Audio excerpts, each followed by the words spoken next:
I'm thrilled at having you here, and a little intimidated by the audience because I haven't tried out some of the parts of this of the chapters I'm presenting today.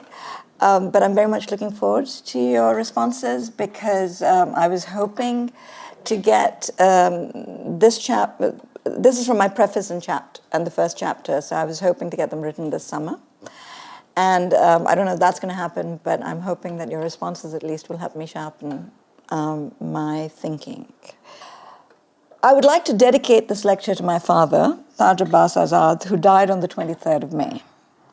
His story was almost an allegory of the failures of post-colonial modernity, represented in his particular case by his dismissal in 1981 from Pakistan International Airlines under Martial Law Regulation 52, under which he was declared an enemy of the state for disobeying a directive to fire people in a purge as the country adopted neoliberal policies under a martial law regime remembered almost solely as a religious one, but whose neoliberal legacy has yet to be reckoned with. This was done while people considered nationally impure and suspect because they were born on the other side of the border before partition, in a discourse of purity under the phrase sons of the soil, was systematically removed from government and semi-government organizations. Hence, Sabir's mentioning something that I rarely do, that my roots are once upon a time in Uttar Pradesh is relevant because people who were from India were considered not sons of the soil, starting sometime under these regulations. Back then, the national carrier was not the disgrace it has subsequently become, but it was still a symbol globally of post-colonial modernization. The charge was finally reversed by Benazir Bhutto almost a decade later, but it had already taken a terribly destructive toll, not just on him, but on the many people affected by MLR 52.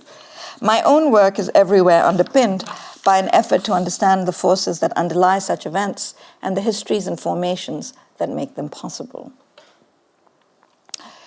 In 2022, the Sindhi Pakistani artist Ahmed Manganhar held a show of visually layered and historically thoughtful paintings under the title Taxila Revisited at Karachi's Canvas Gallery, curated by its owner, Samira Raja.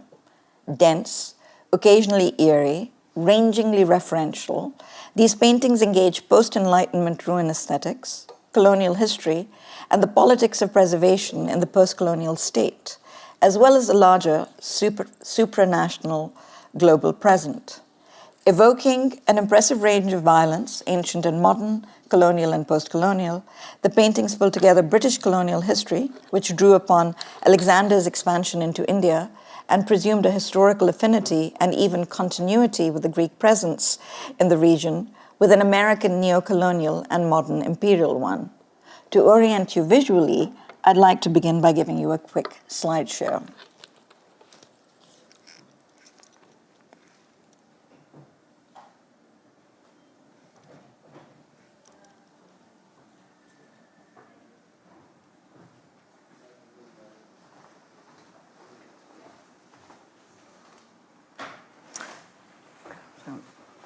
I'll just...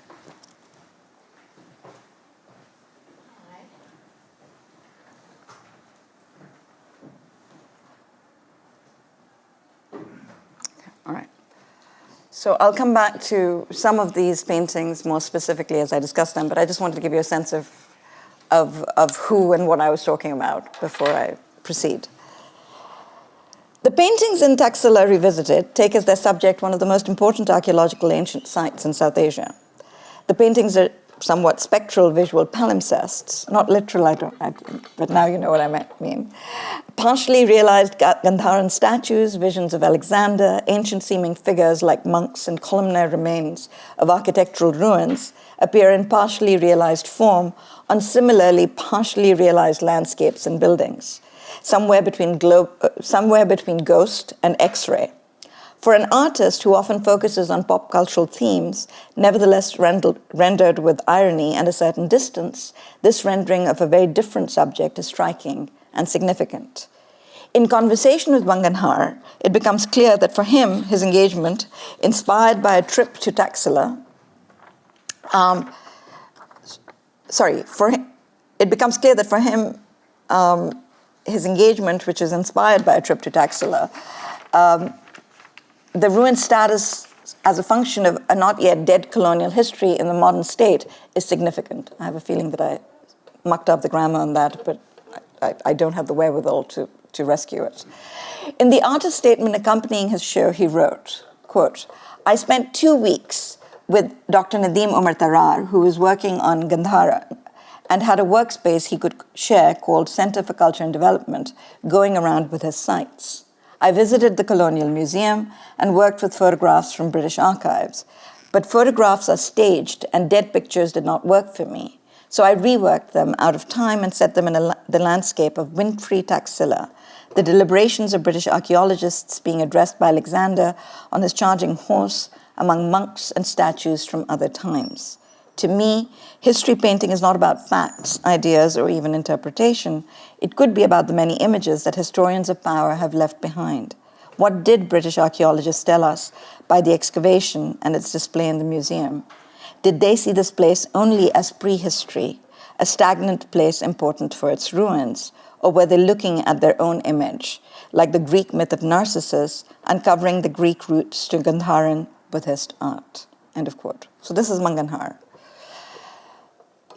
Manganhar is in fact very percipient about the narcissism of the British when it came to Greek antiquity. Viceroy Curzon, about whom a great deal more in a moment, was to call the British Raj the returning West. And I would like to suggest that the plot of the Lama's quest to find his river in Rudyard Kipling's Kim, which is sometimes seen at odds with Kim's schooling into a proper functionary of the colonial state, too, is about such a return. What Manganhar would see, I think, as narcissism, and what I think of, not in contradiction, but in consort, as revenants.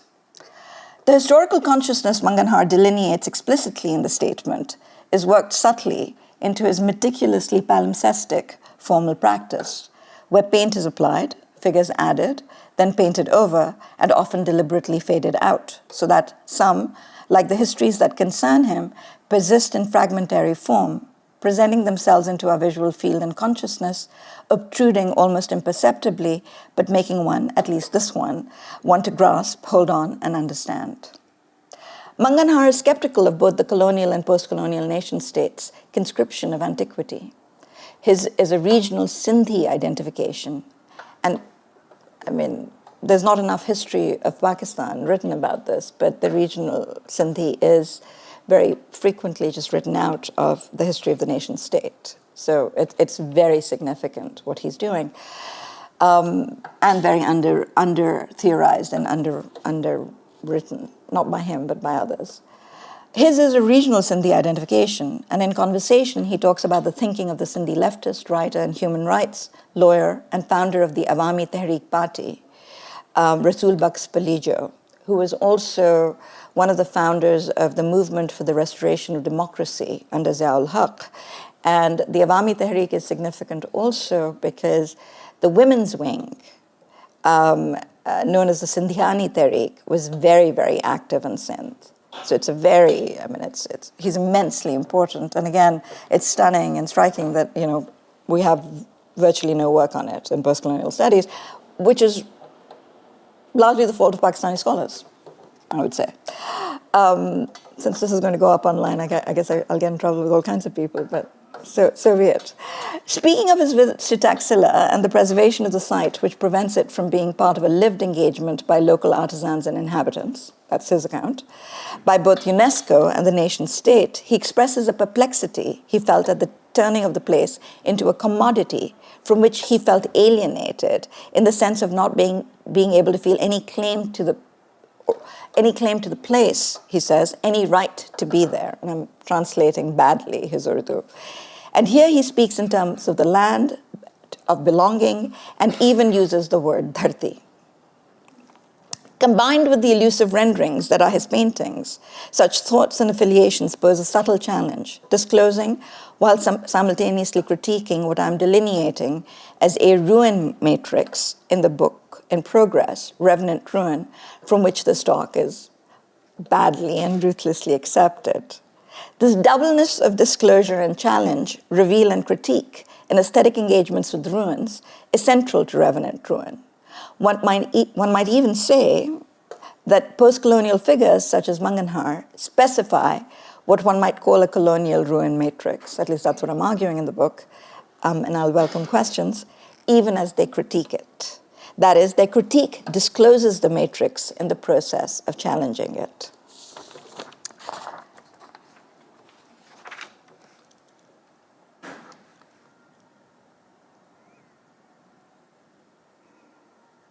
I want to stay with this painting for a minute. In one of Manganhar's most striking paintings, The Claimants, which refers explicitly to a photograph of Richard Nixon's 1963 visit to Taxila after he had lost the election for governor of California, the men look down at the amphitheater, whose semicircle they mirror in their own arrangement. Behind them, water, perhaps the seas, glimmers between the two hills. Equally possibly, it is the air that glimmers like water. The acrylic is applied eerily on this canvas. It allows light to shimmer through the paint, which is elusive, even gestural. Elusive, I should say. Elusive is also relevant when one's talking about paintings. The sun's glare appears to have both illuminated and faded the scene, the men, the land, the ruin.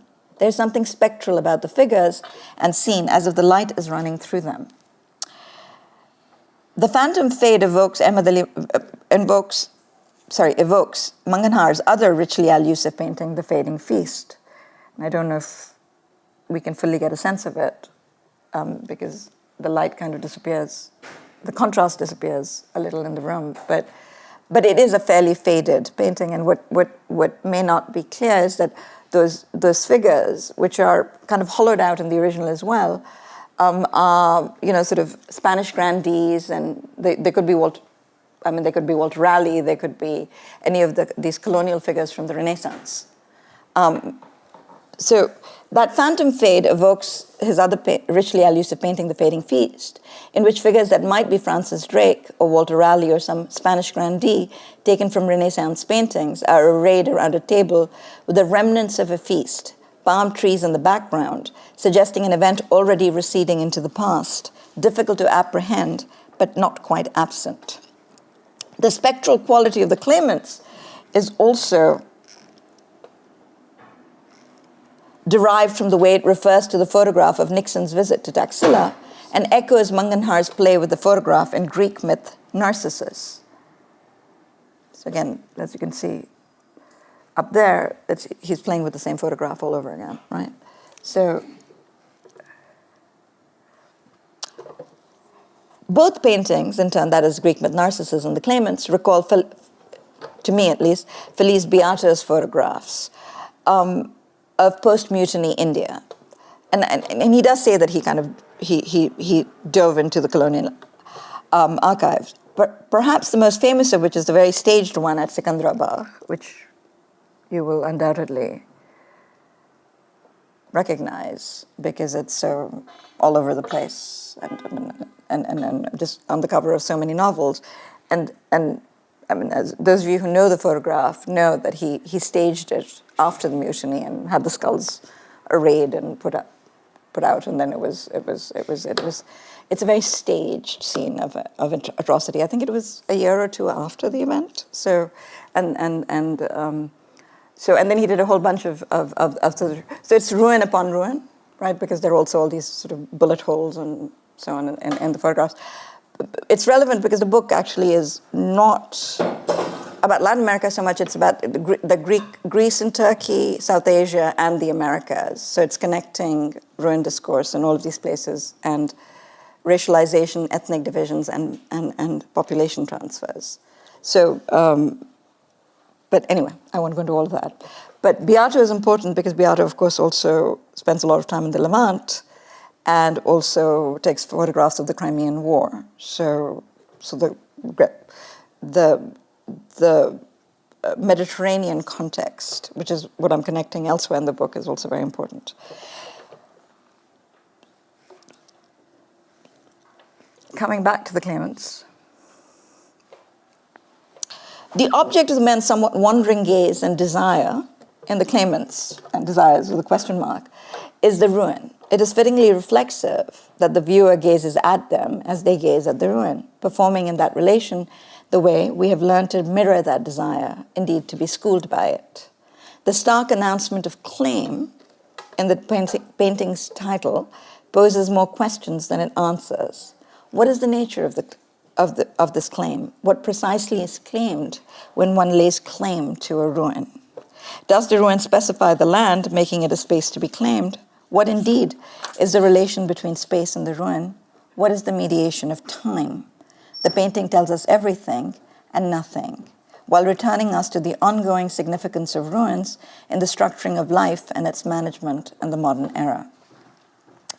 Let me pause here to recall somewhat schematically the aesthetics of ruins, which are everywhere in the discourses of modernity. And this is the part that makes me tremble, but I'm going to just go out and give you my paragraph on this.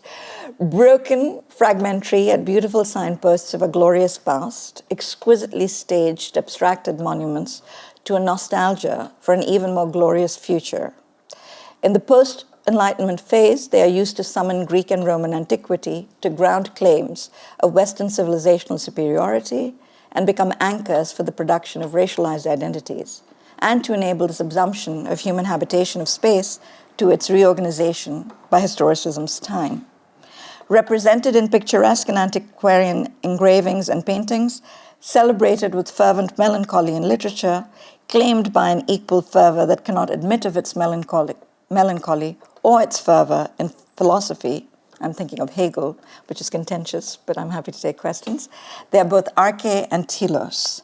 Their time is tomorrow's yesterday, circumscribed by the plundering preoccupations of today. I would argue, moreover, that ruins entangle us in a revivalism made central to modernity by a seeming duality between arche and telos. That may also be a oneness, or more dangerous, an aspiring oneness, that is between origin and endpoint.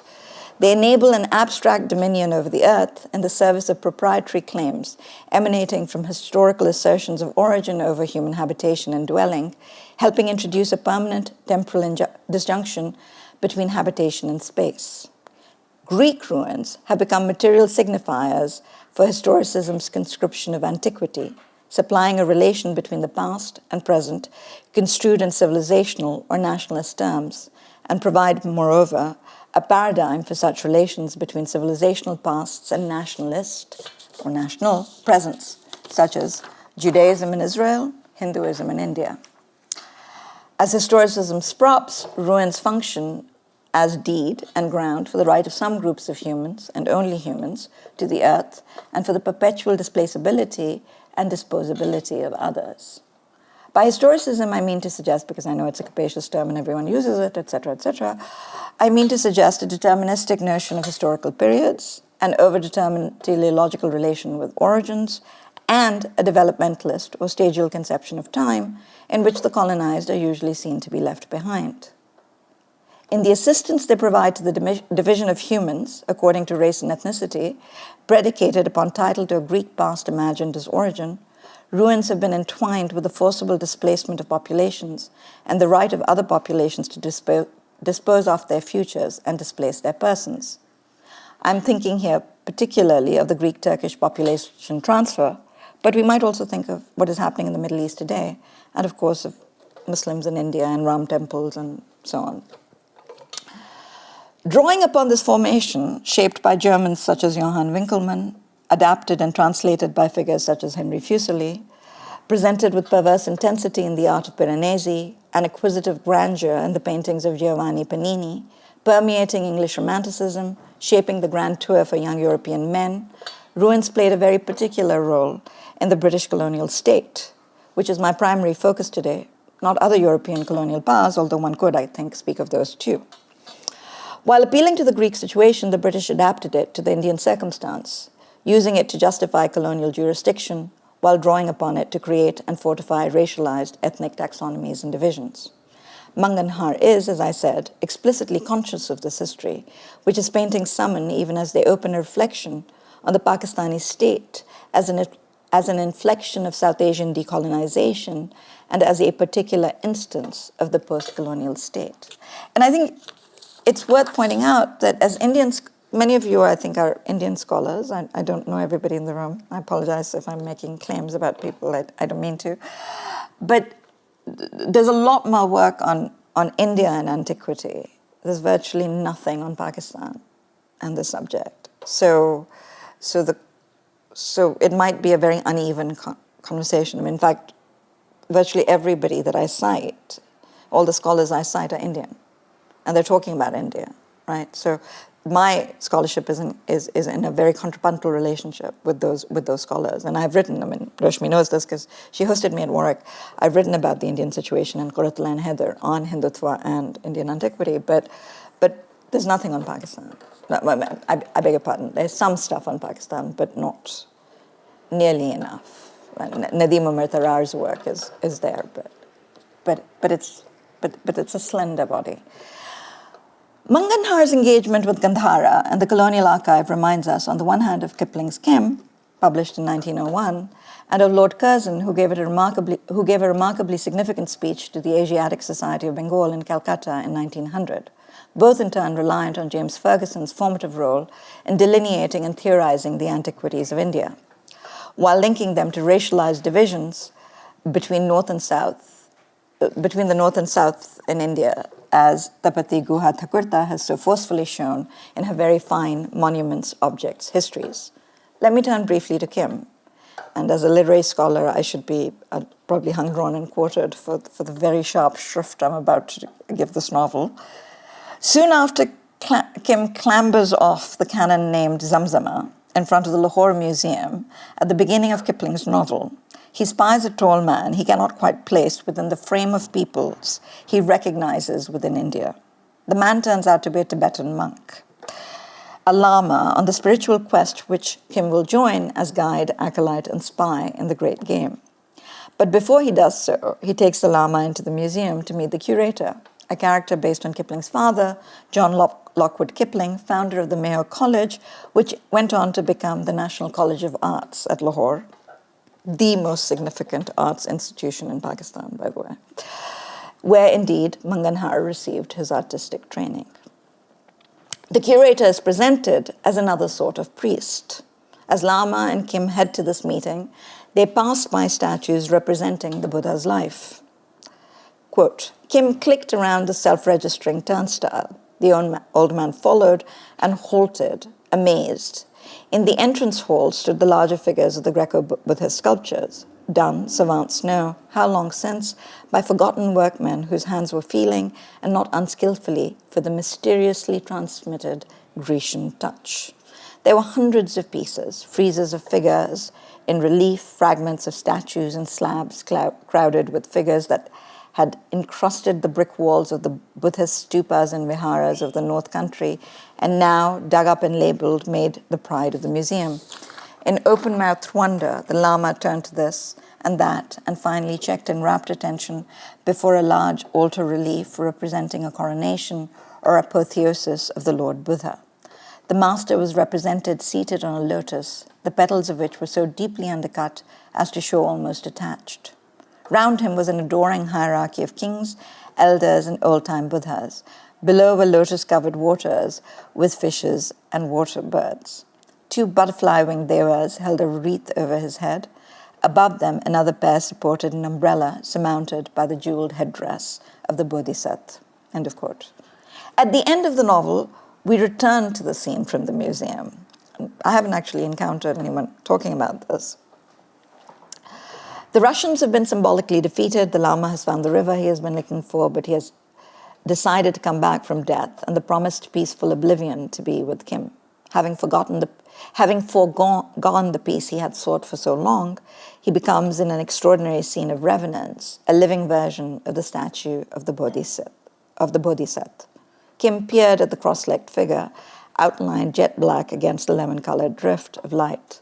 So does the stone Bodhisattva sit, who looks down upon the patent, self-registering turnstiles of the Lahore Museum. I should also say that, I mean, I might not have found somebody talking about this or that, but so many of the reference in my talk coincide with your book, Feroz, that it's kind of, it's a bit eerie also, right? So, I mean, if I'm not referring to it, it's because it would just be an abundance of citation, but it's not because I'm unaware of it. I mean, there's Kipling is all over your book, Fergusson is there, I'm indebted to the book, and so there's, I don't know how to cite that many affinities, but I do want to make clear that I'm not only conscious of them, that they are very much there in the book.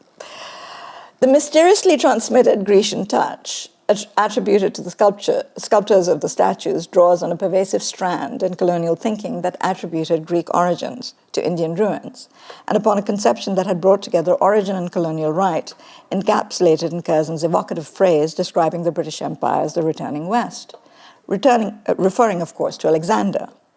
Kipling's vision resonates with Curzon in rather striking ways. In the same speech to the Asiatic Society in Bengal, in which he used this phrase, the returning West, Curzon declared the spade of the archaeologists a, quote, supplement to the philology of the Orientalists. While flattering the society for its contributions to colonial governance in the speech, he exhorted his audience to remember the role of archaeology in the foundation of the society and its Orientalist project, and suggested an explicit link between architectural and art history and archaeology, the Sanskrit studies of Orientalists like William Jones, and their power to cater to, and through accumulation and display, even create imperial desire. Quote, then, after the linguistic work, followed a period of research on buildings and monuments. The pen was supplemented by the spade, and in succession, description, drawings, paintings, engravings, and in later days, photographs and casts, gradually revealing to European eyes the unrifled quarries of Hindustan. In this generation of writers and scholars, special honor must be paid to two names, Fergusson and Cunningham. Alexander Cunningham, it must be remembered, was the person who is said to have rediscovered Taxila.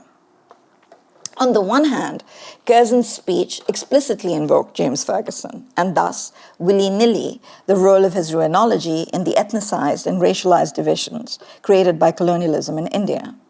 On the other, it invites us, whether it intends to or not, to consider the convergence of ruins, revenants, border-making, and anxieties about the invasion of India from the north in Kipling's Skim. I'm referring, of course, to The Great Game, which was published a year later. Curzon, Fergusson, Cunningham, and Kipling's interest in ruins was part of an engagement that extended far and wide in the colonial apparatus, manifest in the endeavors of Charles Masson, H.H. Wilson, and James Prinsep, whom Curzon also mentions in that speech, and drew upon Jones's foundational work on languages and antiquity. Entwined with the preoccupations of Orientalist intellectuals and functionaries of the British Empire, ruins provided the material basis for an intellectual and discursive matrix underpinning colonial power across India, which projects forward into the post-colonial Indian state that emerges after 1947. Within this terrain, the ruin hybridized into something called the Indo-Grecian or Indo-Greek, although Parthamita has views about this, and I think they're worth engaging, alongside other Indian ruins and antiquity, for which Greek ruins and antiquity were both model and counterpoint, certified colonial right, and sustained hierarchy and racial separation, while seeming to surpass those divisions and appearing to collapse distinctions of time and space. I tend collectively to call Curzon, Fergusson, and Kipling ruin men. They celebrate ruins and use them to justify the ruination, what Laura Ann Stoller has called imperial debris that attends the colonial apparatus, providing sometimes subtle but usually rather explicit expressions of the colonial enterprise as it is manifested in borders and frontiers aligned with ethnic and racialized and racializing separation within and outside India. In their work, ruins signify with a subtle and elusive power, presenting complex and somewhat slippery attempts to strengthen imperial right, custody, and jurisdiction. They're permeated with wistful melancholy and yet assertively colonial in Ferguson's picturesque illustrations, Ancient Architecture in Hindustan from 1848. I'll just show you a couple of images from Fergusson.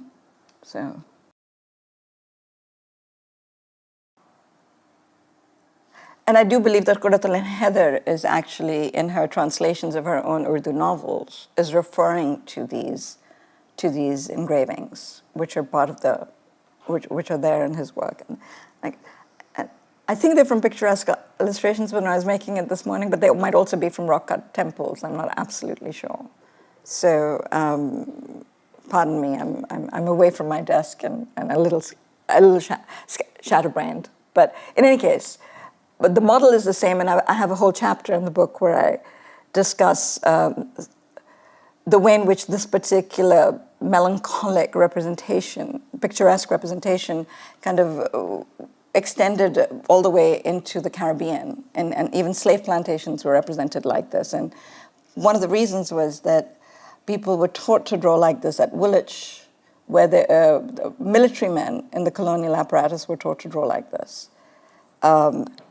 So anyway, and there's a whole story behind that, but we won't go there. In any case, they're permeated with wistful melancholy and yet assertively colonial in Fergusson's picturesque illustrations, or rock-cut temples.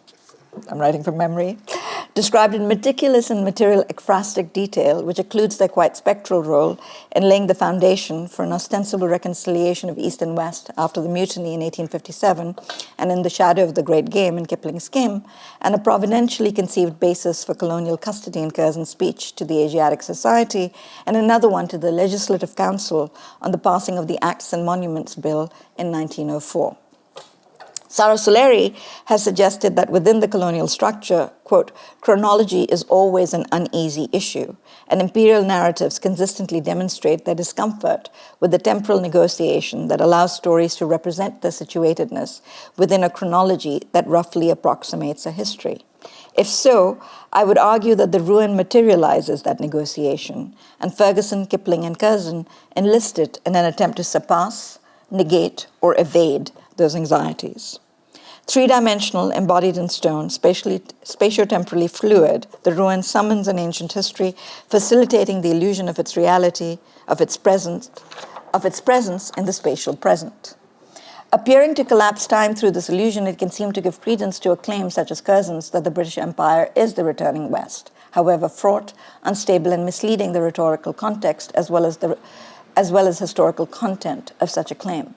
Curzon did not, it is important to emphasize, produce this thinking or its administrative consequences ex nihilo. He was as much as an inheritor of colonial thinking, of this colonial thinking, as an architect of colonial policy in the empire's late stage. An ardent proponent of Indian ruins and monuments, he oversaw the partition of Bengal, which was reversed very quickly, as well as the carving out of the Northwest Frontier Province, renamed Khyber Pakhtunkhwa in 2010, an important area in Indian archaeology as a source of evidence for the Greek presence, a border zone of the US war in Afghanistan, a part of what is called AFPAC. And in fact, one could argue that the Pakistani military's policy in Afghanistan is very much shaped by this colonial history that goes all the way back to the Great Game. Recipient of numerous drone bombings under successive US governments and very much shaped by the discourses produced by colonial figures invested in protecting imperial borders, of whom Curzon is both exemplary and whose thinking he also brought together and helped prepare explicitly for the American century. If we gather Curzon's preoccupation with borders and frontiers in his writings on Central Asia and Russia, and his role in the partitions of Bengal, and I do think the second partition of Bengal would have been, the second and third would have been unthinkable without the first, the creation of the NWFP, the post-World War I treaties, he presided over Lausanne, the role in the Greek-Turkish population transfer, the speech to the Asiatic Society, we see the striking imbrication of ruins, colonialism, border making, and the movement of populations in the modern era. Indeed, read together, Curzon's speech to the Asiatic Society, the other one on the passing of the Preservation of Monuments Act in Calcutta in 1904, and the Romaines lectures he gave at Oxford in 1907, which were published as Frontiers in the same year, in which he is manifestly concerned about the decline of the British Empire and the rise of the American one, showcase fundamental struts of the colonial project, the management of knowledge and the management of space, having to do with the consolidation of territory as well as of imperial proprietary right. In 1904, 4 years after the speech, the ancient the ancient monuments, after the Asiatic Society speech, the Ancient Monuments Preservation Act was passed, and the language of guardianship was formalized in Article 4 of the bill, acquisition of rights in or guardianship of an ancient monument. Moreover, Curzon's speech in the Legislative Council upon the passing of the bill was permeated by a language of reverence and priestly calling interwoven with that of custody. Quote, "As a pilgrim at the shrine of beauty, I have visited the monuments, but as a priest in the temple of duty, have I charged myself with their reverent custody and their studious repair." It's quite a speech, and I have a great deal more to say about it, all of which I've cut out for your sakes. If on the one hand, the affective melange was powered by the language of English sentimentalism, which, as I've suggested elsewhere, underlies some of the most unreflective and nationalist violence of the post-colonial South Asian state. On the other, it was fully racialized. Curzon was able to rely on Fergusson, who had argued for the political expedience, indeed necessity of archaeological investment, while binding a taxonomy of peoples which drew on the language of racial difference to architectural taxonomy and archaeological practice in India. At the Legislative Council, Curzon claimed that the principle of the bill is a sound, and I think irrefragable proposition that the nation is interested in its antiquities, and an interest which is based on grounds alike of history, sentiment, and expediency. End of quote. This drew straight from Fergusson, for whom Greece was both counterpoint and model for India. Fergusson established a peculiar relationship between India and Greece based on the true proprietary relationship between Britain and India. In light of this relation, Greece was, for him, both thoroughly dispensable and epistemologically foundational. He wrote, "Our fate is daily becoming more and more closely linked with that of India, and while Greece or Asia Minor might perish tomorrow without affecting more than our sympathies, India is now ours. And a vital part of our system, and what we do of good or evil there will certainly react on us almost as soon and as surely as its effects are felt there." End of quote. The neglect of India was, according to him, scandalous, given the scramble caused by the discovery of the smallest fragment of Greek antiquity. The misguidedness of such investment could only be understood by recognizing the precariousness and fragility of the proprietary relation between Britain and India. India is ours, Greece is not. That proprietary relation relied on an active consensual subjection in which the colonized Indians participated because of the superiority of English knowledge and the, quote, perfection of English organization. In other words, a cocktail of superior bureaucracy and superior knowledge. This combination has been well recognized by colonial scholars, especially and seminally, of course, by Bernard Cohn. For Fergusson, such a recognition can only be sustained through distance and unfamiliarity. Familiarity leads to a loss of advantage, both of knowledge, presumably because the Indians are catching up with the English through exposure to them, and another possibility seems latent as well. Familiarity exposes the limitations of colonial governance and knowledge. Leading, as he puts it, requires retaining hold of Indian minds, and that in turn requires applying the same combination of desire and rapacious pursuit to the Indian past as practiced with regard to Greece's antiquity. So we've got to pivot, according to him, to India. And I am beginning to wrap up. Linked in their decay, India and Greece are both distant from their glorious past. He writes, "I feel convinced it would be quite as correct to reason of Greece in the age of Pericles from the present state of the kingdom of the barbarian Otto as to compare the state of India in the age of Ashoka with that to which she has sunk to the present day. Indeed," Fergusson insists, quote, "I know of no one characteristic that can be predicated with perfect certainty of all the styles of architecture in Hindustan, except the melancholy one that their history is written in decay," but which is equally true for him of Greece. And in fact, all of this kind of resurfaced during the Greek debt crisis, where Greece's decadence and decay were as I write in the books, sort of severally referred to. I'm looking for another word, but it's not coming. Thus, when Curzon designates the British in India the returning West, the return he claims is both temporal and spatial, a revitalization of a Greece an actual Greece, and I'm not talking about the British, I'm talking about Greece itself, devoid of its ancient energies because destroyed by Ottoman rule, indeed contaminated by the impurities of Eastern conquest and in need of German custody, and simultaneously a re-energization of a contemporary India in decline and disarray through conquest by an English embodiment of a revenant ancient Greece. So the English are now the new Greeks. Which is not surprising because, of course, if you've read Winckelmann, he does actually say that Dresden will be the new Athens. So they're all claiming to be the new Athens, right? I mean, and then Fuseli translates that into English and disappears Dresden and puts something else, right? So they're all jostling for it. But Athens, poor thing, can't be Athens. But that's another story. So that is the West, in quotes, returns to India as colonial Britain, projected as a revived Greece, and has a resurgence to the vitality of modern colonialism as exemplified by Britain. In newly independent Greece, right, 1823, I think is the year that Greece got independence, the Bavarian Otto does tremendously useful work in the distancing of Greece from its past. German custody subtly functioning both as analog to the British and as irredeemable contamination of Greek purity, and thus confirming its decay and cipher-like interchangeability, here swapped for India, there inhabited spectrally by Imperial Britain.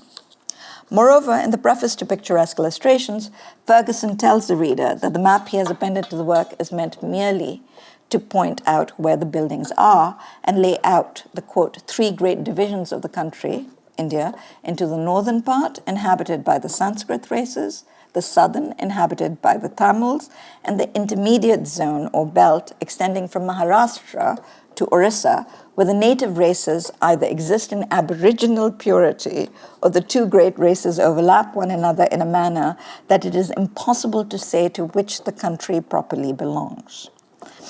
End of quote. At stake in the division is the establishment of the power and right of the conquering, quote, races, and the necessity of conquest issuing from the ostensible racial difference. For the Sanskrit, in quotes, race came into India at a very early period, but as conquerors across the Indus. Their language is the Sanskrit. And, to the classicists here, you know all of this, I'm assuming, because of the whole Indo-Aryan and all of that stuff, and the language family and all the stories that get told around it. But in any case, their language is the Sanskrit, and both in speech, manners, and religion, they had always a closer affinity to the Persians and nations on this side of the Indus than to their neighbors on the south. End of quote. Invoking the importance of writing in the European civilizational hierarchy, Fergusson insists there can be, quote, no doubt, but that the Sanskrit races were always the most powerful and cultivated of the two tribes. And when they first penetrated to the south, they found the Aborigines in a nearly savage state. It does not appear that any of the Tamil languages were cultivated or even written till after the Christian era. And I promise I am winding down or up. End of quote. Resonant with transposable colonial terms, Sanskrit races, native races, aboriginal purity, that travel and accrue meaning in spaces from the colonial Americas and Africa to Europe and South Asia. You can see what Ferguson's up to. I mean, there's a colonial matrix that's spanning the entire colonized world. And of course, before one can speak of Hindu history, he insists it is necessary to point out that India is now and has always been inhabited by two distinct and separate races.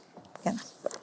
The taxonomy established is also fundamental to the need to secure colonialism's proprietary right to India. Ferguson's baffled description of the difficulty of establishing belonging, quote, it is impossible to say to which the country properly belongs, to the Sanskrit or the Tamil races or the people in between, makes race, here designating ethnicity underpinned by differentiations of color, I think, and ostensibly natural cultural attributes such as savagery and identity produced in racial terms, essential to a proprietary notion of country and thus habitation and to the possibility of ownership.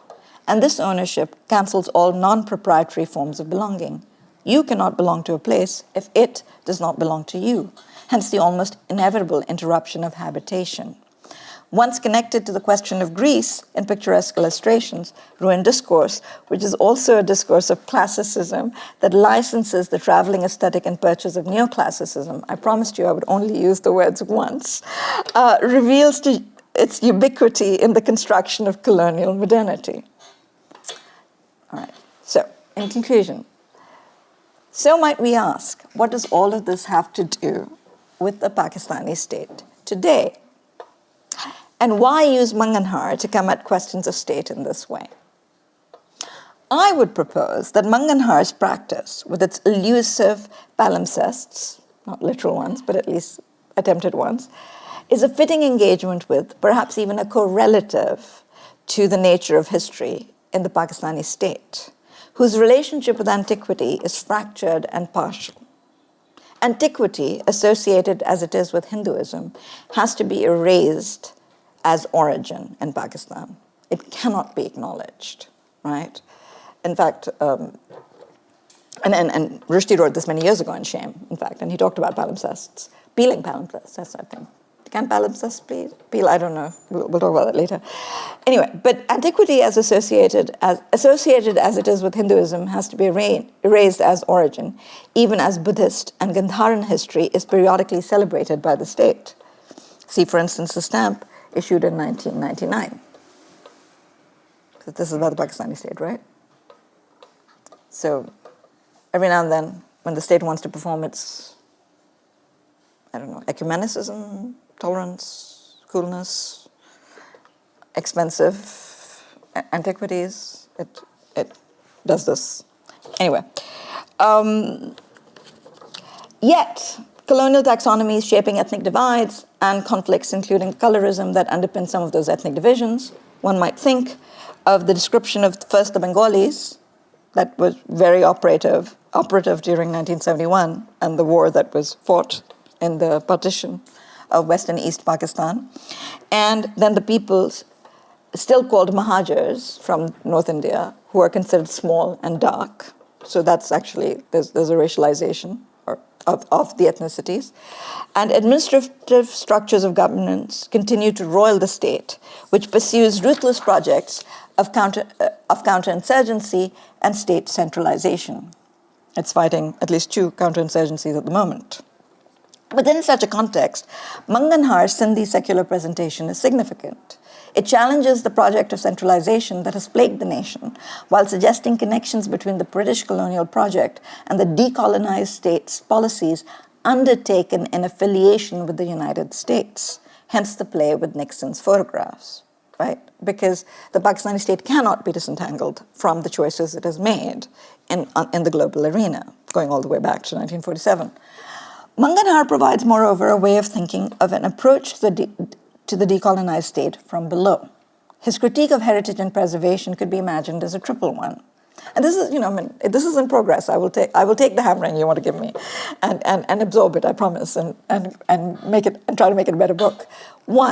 So his critique of heritage and preservation could be imagined as a triple one. One, of the discourse of heritage that makes space unavailable to local participation.